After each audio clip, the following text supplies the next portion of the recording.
انت لما بتيجي تعمل حاجة والحاجة دي مثلا حد بيساعدك فيها، فانت بتحس بتعب برضو، بإرهاق، وان انت مش قادر، وبتوصل معاك الموضوع لخنقة، مع ان في ناس بتساعدك فيها.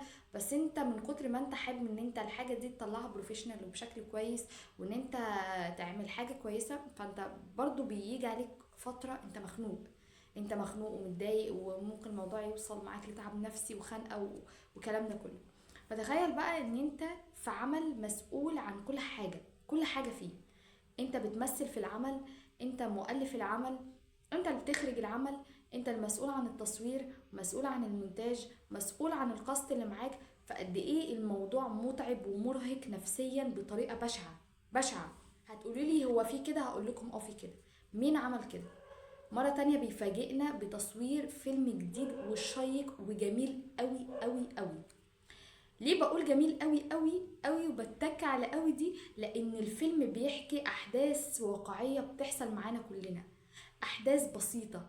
الفيلم بيحكي عن واقع بيحصل مع اي حد، واي حد ممكن يمر فيه. احنا لما بنيجي نتفرج على مشهد معين، المشهد ده انت عشته او مريت بيه، الموضوع بيبقى مؤثر، انت بتتأثر بالمشهد. ليه بنتأثر بالمشهد؟ لان احنا عشنا الحاجة دي، احنا حسينا الحاجة دي. فتخيل بقى انت بتتفرج على فيلم حدث واقعي حصل معاك، فقد ايه انت هتتأثر بالفيلم ده.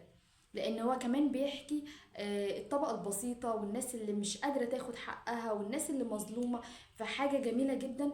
احداث الفيلم كلها درامية، يعني مفيش اي حاجة فكاهية، مفيش اي حاجة كوميدي، كل الاحداث درامية واحداث مؤثرة. الفيلم داخل مهرجان راس البر السينمائي الدولي في الدورة الاولى في مدينة دمياط، محافظة راس البر. الفيلم اتصعد الدورة الأولى وفي التصفيات، وإن شاء الله لسه هيتصعد في الدورة التانية. لكل فيلم مينا بيعمله بيبقى حريص قوي إن هو يوصل رسالة أو حاجة معينة. طيب هدف الفيلم ده إيه؟ إن هو عايز يقول إن مش كل حاجة الورث، أو مش كل حاجة فلوس، مش كل حاجة إن أنا يبقى معايا ورث فلوس بس. لأن أحيانا وده بنسبة 99% إن الورث مش دايما فلوس. الورث ممكن يكون صحاب، أهل، عيلة، صحة، ستر. لان انا ممكن اكون غنية فلوس بس فقيرة حاجات كتير قوي، فقيرة صحاب، فقيرة عيلة، فقيرة ستر، فقيرة نعمة، فقيرة صحة. فدايما دايما الورث هو لمة الناس حواليك، محبة الناس حواليك، لان الفلوس مش هي كل حاجة. الفيلم جميل جدا جدا جدا. ان شاء الله هيدخل المهرجان 8 نوفمبر الجاي، وهيتعرض على الشاشة في اول نوفمبر على قناة العمدة والزعيم، فاستنوه. وهوريكم بعض الاحداث بتاعت الكواليس بتاعت الفيلم، لان الكواليس كلها تحفة. انا عن نفسي بحب كواليس الافلام والمسرحيات والمسلسلات عن الفيلم، مش عارفة ليه. وخصوصا بقى الكواليس بتاعت مينا، هي بتبقى كلها ضحك. يعني انا بقول لكم ان الفيلم احداثه كلها دراميه، مش مفهوش حاجه كوميدي، بس الكواليس كوميدي سبحان الله. هوريكم بعض الكواليس واستنوا الفيلم. ايه؟ لا لا، هزعل كده.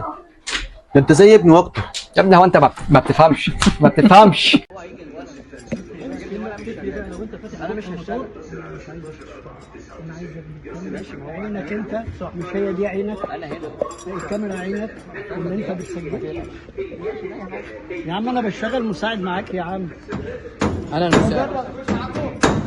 موجود. خش هنا ولا فين؟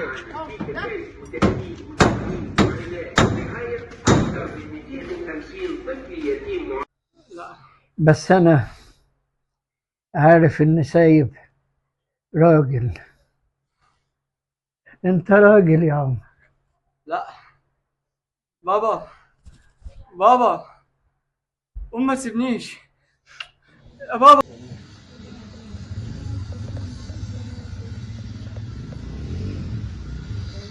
الفنان بيعمل عظمة.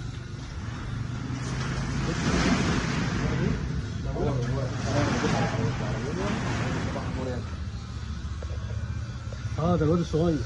هو الصغير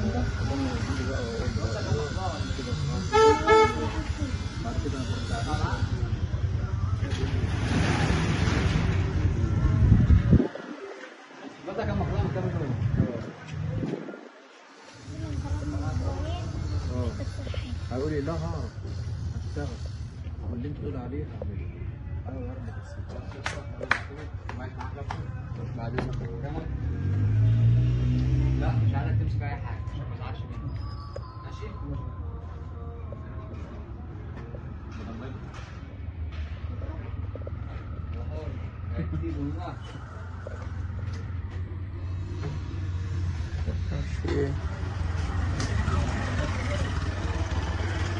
يوم واحدة بقى.